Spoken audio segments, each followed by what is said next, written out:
والله والله دي احلى واطعم كفته ممكن تاكلوها في حياتكم. لو جربتوا الطريقه دي اوعدكم انكم هتدمنوها. ما تنسوش لايك وفولو. هننزل بقى في الصينيه بتاعتنا او في طاسه على حسب كميه الكفته اللي معانا، بحبه زيت عادي وحبه زيت زيتون، ونرص بقى فيها الكفته بتاعتنا ونسيبها بقى من غير تقليب لحد ما الكفته تمسك نفسها.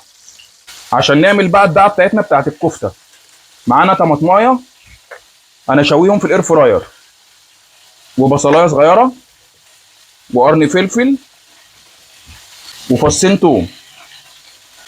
هننزل عليهم بمعلقه طحينه وحبه زيت زيتون ومعلقه كزبره ونص معلقه فلفل اسود ونص معلقه كمون، وننزل فوقيهم بحبه ورشستر صوص اختياري برضو ده يا جماعه، وحبه صويا صوص اختياري برضو، اللي ما عندوش الصوصات دي مش مشكله.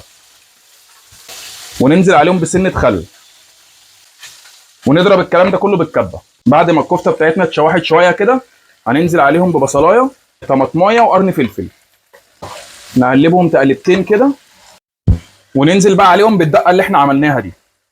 الدقه دي هتودي طعم الكفته في حته تانية، هتدوقوا كفته عمركم ما دقتوا زيها في حياتكم.